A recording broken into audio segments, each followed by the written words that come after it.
देखो NCERT class 9 science का बल तथा गति के नियम चल रहा था, अध्याय 9 के द्वितीय नियम तक पढ़ चुके थे। गति का तीसरा नियम से पहले दोनों गति के नियमों से हमें ज्ञात होता है कि कोई प्रयुक्त बल वस्तु की गति की अवस्था में परिवर्तन लाता है। यानी कोई भी जो बल है वस्तु की गति में क्या लाता है, तथा इनमें हमें बल को मापने की विधि की प्राप्त होती है। इनमें हम लोग क्या प्राप्त हुआ, बल को मापने की विधि प्राप्त हुआ। गति के तीसरे नियम के अनुसार जब एक वस्तु दूसरी वस्तु पर बल लगाती है तब दूसरी वस्तु द्वारा भी पहली वस्तु पर तात्क्षणिक बल लगाया जाता है। यानी तीसरे के अनुसार तात्क्षणिक बल मतलब है तुरंत उसी पे बल लगाता है। कि गति के तीसरे नियम के अनुसार जब एक वस्तु दूसरे वस्तु पर बल लगाता है तो दूसरा वस्तु भी तुरंत उस पर क्या लगाता है, बल लगाता है। ये दोनों बल परिणाम वे सदैव समान लेकिन दिशा में विपरीत होते हैं। ये दोनों बल एक दूसरे के समान होता है लेकिन दिशा में क्या होता है, विपरीत होता है। इसका तात्पर्य यह है कि बल सदैव युगल रूप में होता है। बल सदैव किसमें होता है, युगल रूप में, यानी बल सदैव जोड़े में होता है। जोड़े मतलब होता है युगल। ये बल कभी भी एक वस्तु पर कार्य नहीं करते बल्कि दो अलग अलग वस्तु पर कार्य करता है। बल कभी एक वस्तु पर काम करेगा नहीं करेगा, दो वस्तु पर काम करेगा और दोनों वस्तु क्या होगा, अलग अलग। फुटबॉल के खेल में प्राय हम गेंद को तेज गति से किक मारने के क्रम में विपक्षी टीम के खिलाड़ी से टकरा जाते हैं। कभी कभी होता है कि हम लोग तेज गति से मारने के चक्कर में विपक्षी टीम के खिलाड़ी से क्या होता है, टकरा जाते हैं। इस क्रम में दोनों खिलाड़ी एक दूसरे पर बल लगाते हैं, अतएव दोनों ही खिलाड़ी चोटिल होते हैं। दोनों खिलाड़ी एक दूसरे पर बल लगाते हैं, दोनों खिलाड़ी क्या होता है, चोटिल हो जाते हैं। दूसरे शब्दों में किसी एकल बल का अस्तित्व नहीं होता है। दूसरे शब्दों में अगर बोला जाए तो किसी भी एकल बल का अस्तित्व होता है। बल को होने के लिए दो एक जोड़ा होना चाहिए, बल्कि ये सदैव युगल रूप में होते हैं। इन दोनों विरोधी बलों की क्रिया तथा प्रतिक्रिया बल कहा जाता है। एक तो क्रिया तो एगो प्रतिक्रिया, क्योंकि दोनों विपरीत दिशा में लगेंगे। माना कि दो स्प्रिंग तुलाएं एक दूसरे से जुड़ी हैं, जैसा कि चित्र 9.10 में दिया हुआ है। तो तुला बी का स्थिर सिरा दीवार से जुड़ा है। तुला बी का स्थिर सिरा किससे जुड़ा हुआ है, दीवार से जुड़ा हुआ है। जब तुला ए के मुक्त सिरे पर बल लगाया जाता है तब हम पाते हैं कि दोनों तुलाएं एक ही मान दर्शाती है। जब हम लोग इसको खींचते हैं तो दोनों को देखते हैं कि दोनों समान खींचा हुआ है। दोनों क्या होता है, एक समान खींचा होता है। अर्थात तुला ए द्वारा तुला बी पर प्रयुक्त बल तुला बी के द्वारा तुला ए पर लगाए गए बल के परिणामी के समान होता है। यानी दोनों एक दूसरे पर क्या होता है, एक समान बल लगाते हैं। परंतु इन दोनों बलों की दिशाएं परस्पर विपरीत होती है। इन दोनों बल का दिशा क्या होता है, विपरीत होता है। ए अगर अपनी ओर खींच रहा है तो बी भी क्या होता है, अपनी ओर खींचेगा। इन दोनों बलों में से कोई एक बल क्रिया और दूसरा बल प्रतिक्रिया कहलाता है। अतः गति के तृतीय नियम को इस नियम से भी व्यक्त किया जाता है। किसी भी क्रिया के लिए ठीक उसके समान किंतु विपरीत दिशा में प्रतिक्रिया होती है। यद्यपि यह अवश्य याद रखना चाहिए कि क्रिया और प्रतिक्रिया बल सदैव दो अलग अलग वस्तु पर एक साथ कार्य करते हैं। जो अलग अलग वस्तु पर एक साथ अलग अलग टाइम पे एक ही साथ काम करते हैं और दोनों अलग अलग वस्तु पर। माना कि आप विश्राम की अवस्था में हैं और सड़क पर चलना प्रारंभ करते हैं। आप विश्राम की अवस्था में आप और सड़क पर चलना शुरू करेंगे तो द्वितीय नियम के अनुसार इसके लिए एक बल की आवश्यकता है जो आपके शरीर में त्वरण उत्पन्न करेगी। द्वितीय नियम के अनुसार एक बल आना चाहिए जो आपके शरीर में क्या उत्पन्न करेगी, यह कौन सा त्वरण है, यह कौन सा बल है, पेशीय बल। कौन सा बल है, जो आप सड़क पर लगाते हैं। जो सड़क पर लगाते हैं, क्या यह बल हम उसी दिशा में लगाते हैं जिस दिशा में हम आगे बढ़ते हैं, नहीं लगाते। हम नीचे पृथ्वी की सतह में अपने पैरों से पीछे धकेलते हैं और सड़क भी आपके पैर उतना ही बल विपरीत दिशा में लगाती है जिसके प्रभाव से आप आगे बढ़ते हैं। यानी हम लोग पृथ्वी पर बल लगाते हैं, उसके कारण हम लोग आगे नहीं बढ़ते हैं। पृथ्वी हमारे ऊपर बल लगाता है, उसके कारण हम लोग आगे बढ़ते हैं। यानी एक्शन रिएक्शन होता है। उसके बाद यह जानना आवश्यक है कि यद्यपि क्रिया और प्रतिक्रिया बल मान में हमेशा समान होते हैं। क्रिया और प्रतिक्रिया बल मान में हमेशा क्या होगा, समान होगा। अगर क्रिया 10 न्यूटन का हो रहा है तो प्रतिक्रिया भी कितना न्यूटन बल का होगा, 10 न्यूटन का ही होगा। फिर भी लेकिन प्रतिक्रिया हमेशा किसमें होगा, माइनस में होगा। ये बल एक समान परिणाम के त्वरण उत्पन्न नहीं कर सकते। ऐसा इसलिए है क्योंकि प्रत्येक बल अलग अलग द्रव्यमान को अलग अलग द्रव्यमान की वस्तु पर कार्य करता है। प्रत्येक बल क्या होता है, अलग अलग द्रव्यमान क्या द्रव्यमान की वस्तु पर कार्य करते हैं। जैसे बंदूक से गोली छोड़ने की अवस्था में बंदूक द्वारा गोली पर आगे की ओर एक बल निरूपित होता है। गोली भी बंदूक पर एक समान परंतु विपरीत दिशा में बल लगाती है, इससे बंदूक पीछे की ओर प्रतिक्षेपित होती है। क्योंकि बंदूक का द्रव्यमान गोली के द्रव्यमान से अधिक होता है, इसलिए बंदूक का त्वरण गोली के त्वरण से काफी कम होता है। अभी पढ़े कि जो ये अलग अलग वस्तु पर लगता है लेकिन वो उनका द्रव्यमान अलग अलग रहता है, जिसके कारण रिएक्शन क्या होता है, कम होता है, अलग अलग होता है। जैसे गोली का द्रव्यमान कम था तो उसका त्वरण ज्यादा था, बंदूक का द्रव्यमान ज्यादा था इसलिए उसका त्वरण कम है। एक नाविक द्वारा नाव से आगे की ओर कूदने की स्थिति में भी गति के तीसरे नियम को प्रदर्शित किया जाता है। जैसे नाविक आगे की ओर कूदता है तो नाव पर लगने वाला प्रतिक्रिया पर नाव को पीछे की ओर मतलब त्वरण बढ़ेगा तो द्रव्यमान घटेगा, द्रव्यमान बढ़ेगा तो त्वरण घटेगा। द्रव्यमान बढ़ेगा तो त्वरण घट जाएगा, ठीक है, और त्वरण घटेगा तो द्रव्यमान बढ़ जाएगा, क्योंकि बल दोनों का एक ही लगता है। जैसे गोली पर लगने वाला त्वरित बल तथा बंदूक का प्रतिक्षेपण दोनों क्या होता है, अलग अलग। नाविक के आगे की ओर कूदने की स्थिति में नाव पीछे की ओर गति करता है, तो जितना आदमी आगे आता है उतना तो नाव पीछे नहीं जाता है, क्योंकि आदमी का द्रव्यमान कम है, नाव का द्रव्यमान ज्यादा होता है। हालांकि एक्शन रिएक्शन बल उतने लगता है लेकिन द्रव्यमान कम अधिक हो जाता है।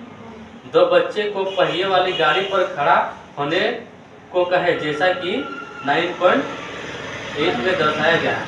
इसे खड़ा करना है, उन्हें बालू से भरा थैला या कोई भारी वस्तु दे दे, लोहा दे दो। अब उन्हें थैले को लपकते हुए खेलने को कहें, थैले को लपकते हुए खेलने को बोलना है। जब वो खेलेंगे तो क्या बालू के थैले को फेंकने के कारण उसमें प्रत्येक तत्क्षणिक बल का अनुभव करते हैं। तो आप गाड़ी के पहिए पर कोई सफेद रेखा खींच दे, ताकि जब वे दोनों बच्चे थैले को फेंके तो गाड़ी की गति का अवलोकन किया जा सके। यानी जिस तरफ थैला जाएगा उस तरफ को क्या होगा, पीछे की ओर जाएगा ना। अब दो बच्चों को किसी एक गाड़ी पर खड़ा कर दो तथा एक अन्य बच्चे को दूसरी गाड़ी पर। आप यहाँ गति के द्वितीय नियम को देख सकते हैं, क्योंकि इस अवस्था में यह बल अलग अलग त्वरण उत्पन्न करेंगे। तो ऐसे में तो सर ये भी अगर फेंकेगा तो जो फेंकेगा वो भी तो थोड़ा पीछे जाएगा, जो फेंकेगा वो भी थोड़ा पीछे जाएगा, जो लेगा वो भी पीछे, जो लेगा वो भी थोड़ा पीछे जाएगा। एक्शन रिएक्शन यानी बल एक समान लगेगा, जिसके पास द्रव्यमान ज्यादा होगा ज्यादा पीछे जाएगा, जिसके पास द्रव्यमान कम होगा कम पीछे जाएगा। इस क्रिया में दिखाई गई गाड़ी 50 सेंटीमीटर इंटू 100 सेंटीमीटर आकार के 12 mm या 18 mm मोटे, ज्यादा होगा तो कम जाएगा, द्रव्यमान कम होगा तो ज्यादा दूर जाएगा और द्रव्यमान अधिक होगा तो कम दूर जाएगा। तो मतलब द्रव्यमान अधिक होने से त्वरण थोड़ा कम होगा और द्रव्यमान कम होने से त्वरण अधिक होगा। इस क्रिया में दिखाई गई गाड़ी 50 सेंटीमीटर गुना 100 सेंटीमीटर आकार के 12 mm या 18 mm मोटे प्लाईबोर्ड में दो जोड़े पहिए लगाकर बनाई जा सकती है। स्केटबोर्ड प्रभावी नहीं होगा क्योंकि इसका सीधा रेखा में गति करना कठिन है। अब आता है संवेग संरक्षण, जो गति के तृतीय नियम से ही संबंधित है। माना कि दो वस्तुएं, दो गेंद A तथा B, जिनका द्रव्यमान क्रमशः MA और MB है, एक ही सरल रेखीय दिशा में अलग अलग वेग यानी UA और UB से गति कर रही है। चित्र जैसे 9.14 तथा उन पर कोई अन्य असंतुलित बल कार्यरत नहीं है। माना UA, UB और दोनों गेंदें एक दूसरे से टकराती है, जैसे कि चित्र 9.14 B में दर्शाया गया है। इसमें अलग अलग था, जब दोनों टकरा गया तो माना कि टक्कर का समय T है। टक्कर का समय क्या है? T है। इस क्रम में गेंद A और गेंद B FAB बल लगाती है, यानी दोनों एक साथ बल लगा देंगे, दोनों एक साथ हो जाएंगे, दोनों का बल क्या होगा, जुड़ जाएगा। तथा गेंद A पर FA बल लगाती है। माना कि टकराने के बाद गेंद A और गेंद B का वेग क्रमशः VA और VB है, यानी MA का वेग अलग है, MB का वेग अलग है। तो जब दोनों टकराएगी तो MA MB पर बल लगाएगी और MB MA पर बल लगाएगी, दोनों विपरीत दिशा में बल लगाएगी और दोनों का वेग अलग अलग हो जाएगा टकराने के बाद, VA और VB। समीकरण 9.1 से गेंद A का संवेग टकराने के पहले और बाद क्रमशः MA और UA और MA और VA होंगे।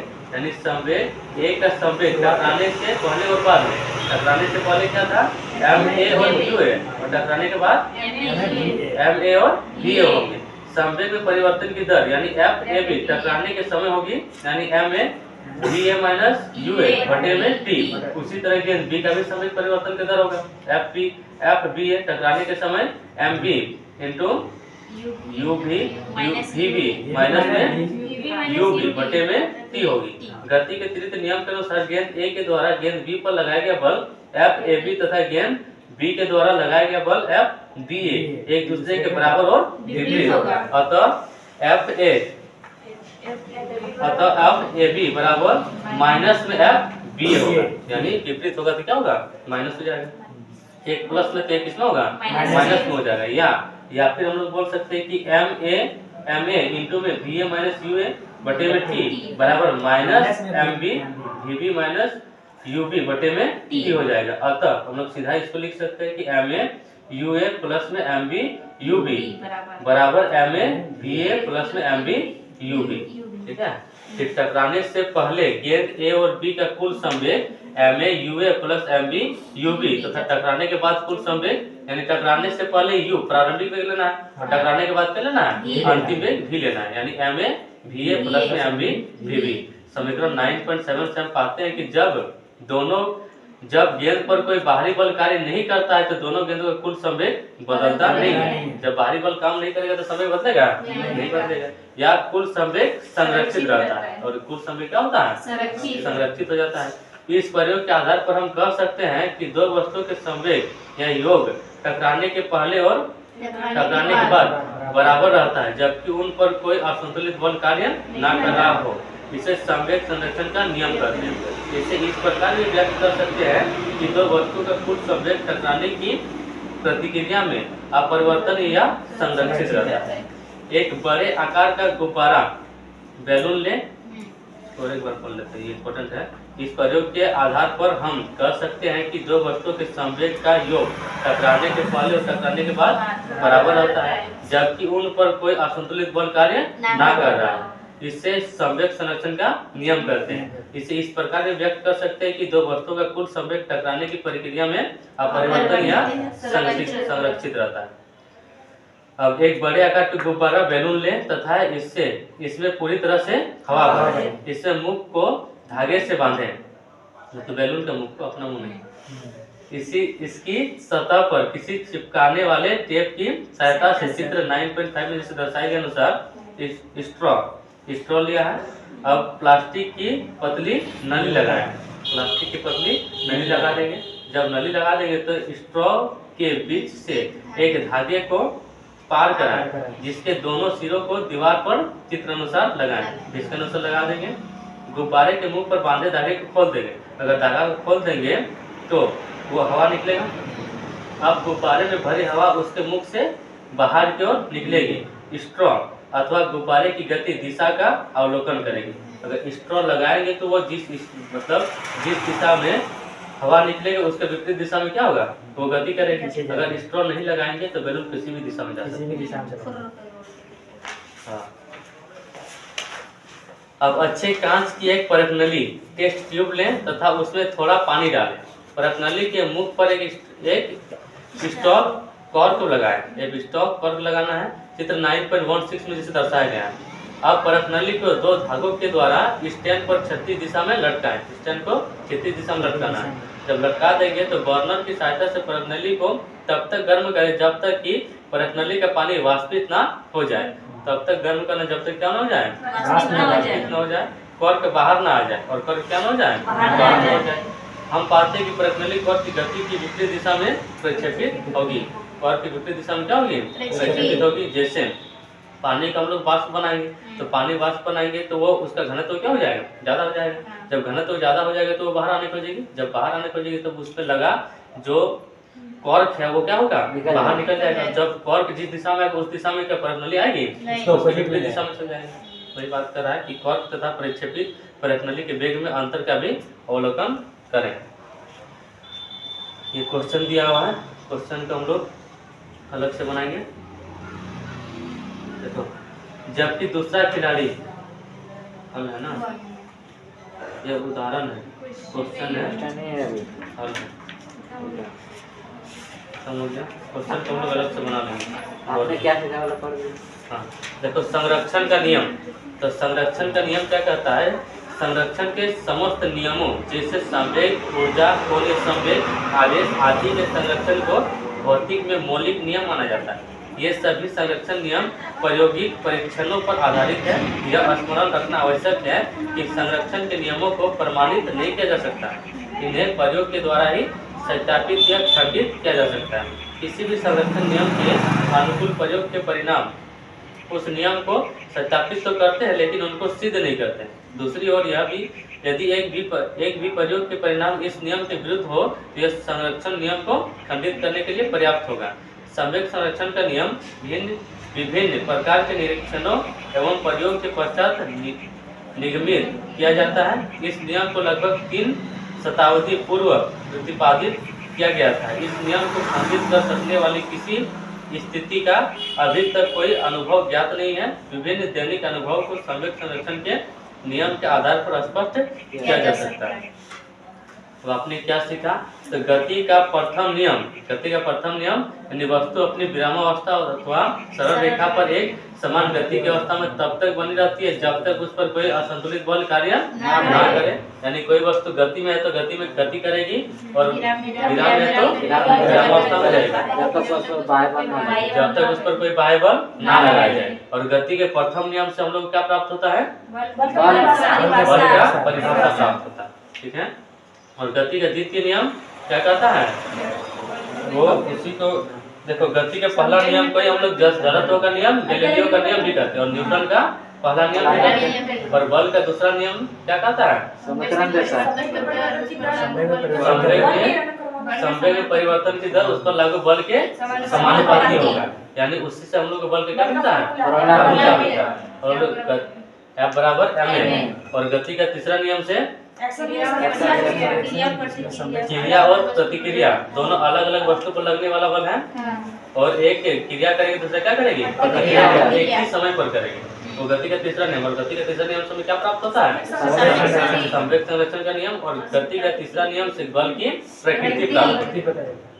अब वस्तुओं द्वारा अपनी गति की अवस्था में परिवर्तन का विरोध करने की प्रवृत्ति को क्या कहते हैं? जड़त्व कहते हैं। यानी गति के पहले नियम को हम लोग क्या कहते हैं? जड़त्व का नियम भी कहते हैं।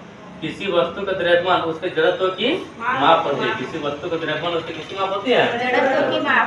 जड़त्व इसका द्रव्यमान का सही मात्रा क्या होता है? यही होता है। घर्षण बल सदैव वस्तु की गति का विरोध करता है। घर्षण बल क्या करता है? हमेशा गति का विरोध करेगा। यानी गति की दिशा के विपरीत लगता है। कौन वाला? ये वाला। किसी वस्तु का द्रव्यमान उसके जड़त्व की माप होती है। किसी वस्तु का जो द्रव्यमान होता है उसके जड़त्व का माप होता है। यानी उनके जड़त्व बल कैसा काम करेगा वो उनके द्रव्यमान पर निर्भर होता है। घर्षण बल सदैव वस्तु की गति के विरोध में लगता है। गति का द्वितीय नियम किसी वस्तु के संवेग परिवर्तन की दर वस्तु पर आरोपित संतुलित बल के समानुपाती एवं बल की दिशा में होती है। यानी इसी से मिलता है F बराबर ma। बल का SI मात्रा क्या होता है? kg मीटर पर सेकंड स्क्वायर। इसी को हम लोग क्या बोलते हैं? न्यूटन कहा जाता है। तथा इसका प्रतीक न्यूटन का m द्वारा व्यक्त किया जाता है। एक न्यूटन का बल किसी 1 kg द्रव्यमान की वस्तु में 1 मीटर पर सेकंड स्क्वायर का त्वरण उत्पन्न करती है। वस्तु का संवेग उसके द्रव्यमान एवं वेग का गुणनफल होता है। यानी संवेग बराबर E बराबर m इंटू v होता है। E बराबर क्या होता है? m into v। संवेग को p से दर्शाते हैं और द्रव्यमान m और v वेग को v से। तो p बराबर mv। तथा इसकी दिशा वही है जो वस्तु के वेग की दिशा होती है। इसका SI मात्रा क्या होता है? kg मीटर पर सेकंड। इसका संवेग क्या होता है? ठीक है। गति का तृतीय नियम प्रतिक्रिया के समान एवं विपरीत प्रतिक्रिया होती है जो विभिन्न वस्तु पर कार्य करती है और एक समान समय। किसी विगल निकाय में कुल संवेग क्या होता है? संरक्षित रहता है। ठीक है।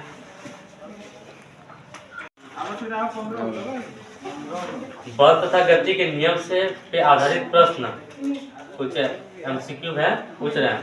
जैसे क्वेश्चन नंबर 1, सरल रेखीय पथ के अनुदिश त्वरित गति से गतिमान किसी पिंड के लिए नीचे दिए गए कथनों में से कौन सा सही नहीं है? क्वेश्चन सुनो फिर से कि सरल रेखीय पथ के अनुदिश त्वरित गति के गति से गतिमान किसी पिंड के लिए नीचे दिए कथनों में से कौन सा सही नहीं है? पहला, इसकी चाल परिवर्तित होती रहती है। सही है, क्योंकि सरल रेखा में हमेशा चाल सरल रेखा में परिवर्तित नहीं। रेखीय पथ के अनुदिश त्वरित हमेशा त्वरण हमेशा परिवर्तित होती रहती है। दूसरा में इसका संवेग सदैव परिवर्तित होती रहती है, तो संवेग भी परिवर्तन होते रहता है। तीसरा में यह सदैव पृथ्वी से दूर जाता है, पृथ्वी से दूर जाएगा, ये गलत है। चौथा पॉइंट है, इस पर सदैव बल एक कार्य करता है, सदैव एक बल काम करता है, तो बल तो काम करेगा। जब त्वरित के साथ गति रहेगी तो उसमें क्या काम करेगा? बल काम करेगा। अगर एक समान गति कर रहा मतलब बल लगेगा, गति कर रहा है ऊपर से समान त्वरण में, समान त्वरण में यानी उस पर बल लग रहा है तभी वो समान त्वरण में है। अगर एक समान गति से होता है तो त्वरण कुछ होता ही नहीं, यानी त्वरण जीरो, तो बल भी क्या होता है? जीरो हो जाता है। यानी गलत, यह सदैव पृथ्वी से दूर जाता है। इससे ऐसा होता तो सब तो पृथ्वी से बाहर ही जाता। हाँ, डिस्कशन में देखो, डिस्कशन में है वस्तु त्वरित गति से बढ़ रही है अर्थात वेग या चाल भी बदलती रहेगी। त्वरित गति से बढ़ेगी यानी वेग और चाल बढ़ती रहेगी, बदलती रहेगी। वस्तु को त्वरित गति से बढ़ने के लिए उस पर कुछ बल अर्पित करना होगा। वस्तु त्वरित गति से बढ़ रही है अर्थात इस पर सदैव एक बल कार्य करता होगा। और विकल्प सी गलत है, क्योंकि इसमें पृथ्वी से दूर जाने की बात कही जा रही है, जो कि इस केस में संभव नहीं है, क्योंकि वस्तु सरल रेखा पर गति कर रही है, ना कि पृथ्वी के ऊपर। वो तो सरल रेखा में गति कर रही है ना। हाँ, बाहर किसी में से दूर जाती है तभी बाहर 11.2 किलोमीटर पर सेकंड से वो अगर ऊपर होगा तभी जाएगा। उसके बाद क्वेश्चन नंबर 2, गति के तीसरे नियम के अनुसार क्रिया और प्रतिक्रिया क्या होता है? तीसरा नियम के अनुसार गति के तीसरे नियम के अनुसार क्रिया और प्रतिक्रिया ऑप्शन दे रहे हैं। सदैव एक ही वस्तु पर लगती है, सदैव तो भिन्न वस्तु पर विपरीत दिशा में कार्य करती है। ये सही है। ठीक है, इसका डिस्कशन कर लेते हैं। गति के तीसरे नियम के अनुसार क्रिया और प्रतिक्रिया बल सदैव तो भिन्न वस्तु पर विपरीत दिशा में लगता है। न्यूटन की गति के 3 नियम दिए थे। न्यूटन ने गति के कितने नियम दिए हैं? 3 नियम। गति के पहला नियम इसे जड़त्व का नियम भी कहते हैं। गति का दूसरा नियम इसे संवेग का नियम भी कहते हैं। इससे बल की परिभाषा होती है। और तीसरा नियम में इसी गति का तीसरा नियम इसे क्रिया तथा प्रतिक्रिया नियम भी कहते हैं। और बल का परिभाषा मिलता है, इसे बल का फार्मूला मिलता है। दूसरा से बल का फार्मूला, पहला से बल का परिभाषा मिलता है। गति का तीसरा नियम इसे क्रिया तथा प्रतिक्रिया नियम भी कहते हैं। गति का तीसरा नियम सदैव दो भिन्न वस्तुओं पर कार्य करता है। एक वस्तु द्वारा दूसरे वस्तु पर लगाया गया बल सदैव बराबर एवं विपरीत दिशा में कार्य करता है। क्वेश्चन नंबर 3, फुटबॉल के खेल में कोई गोलरक्षक गोल पर तीव्र गति से आती बॉल को पकड़ने के पश्चात अपने हाथों को पीछे की ओर खींचता है। ऐसा करके गोल रक्षक क्या करता है? ज्यादा बल लगा तो ऑप्शन दे रहे, बॉल पर अधिक बल लगा पाता है कि बॉल द्वारा हाथों पर लगाए गए बल को कम कर पाता है। कम कर पाता है, क्योंकि जितना टाइम बढ़ेगा तो बल कम लगेगा। बल कम लगेगा। ये कौन सा नियम के अनुसार? दूसरा नियम के अनुसार। इसमें अधिक कम का बात है। वस्तु को रोकने के लिए संवेग शून्य होना चाहिए। वस्तु को रोकने के लिए क्या होना चाहिए?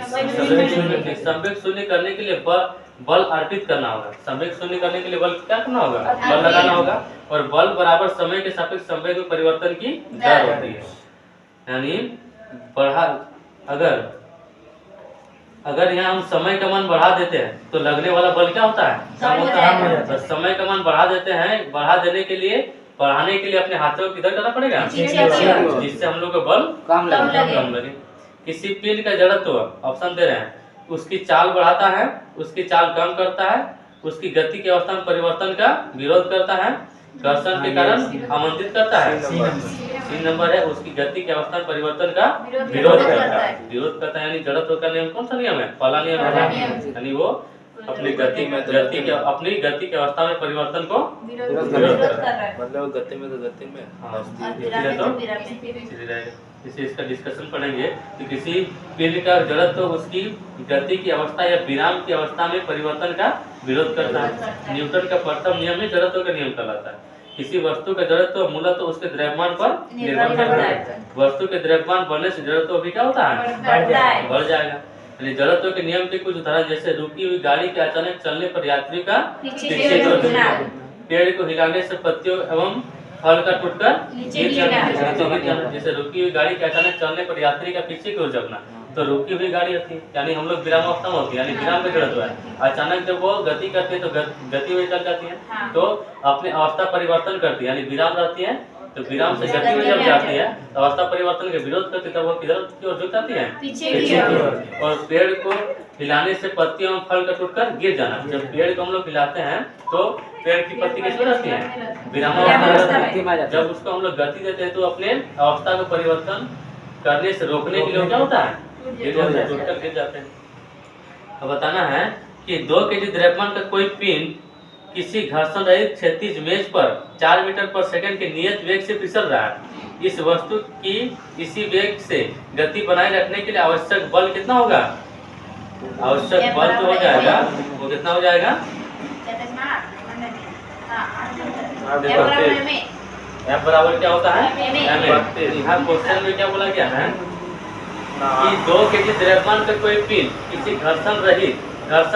घर्षणहीन क्षैतिज मेज पर 4 मीटर पर सेकंड के नियत वेग से फिसलता है, यानी इसका वेग नियत है 4 मीटर पर सेकंड। तो वेग नियत है तो त्वरण क्या होगा? 0। और बल बराबर क्या होता है?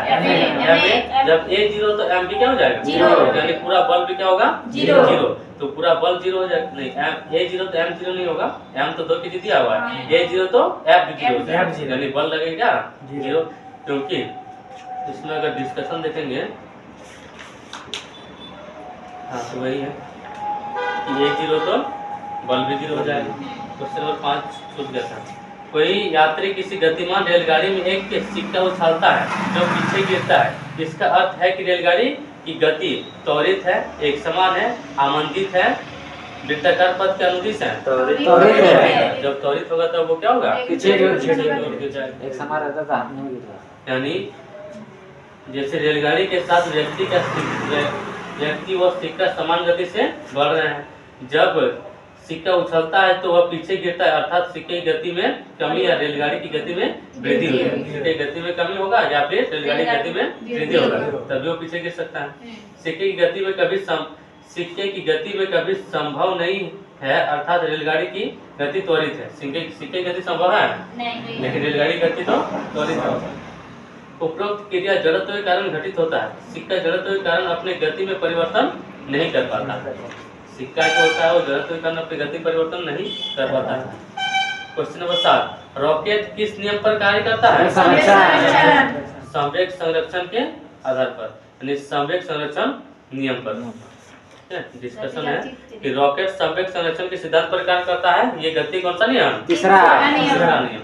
संवेग द्रव्यमान तथा वेग का गुणनफल होता है। संवेग कौन सा राशि है? सदिश राशि है। संवेग की दिशा वस्तु के वेग की दिशा नहीं होती है।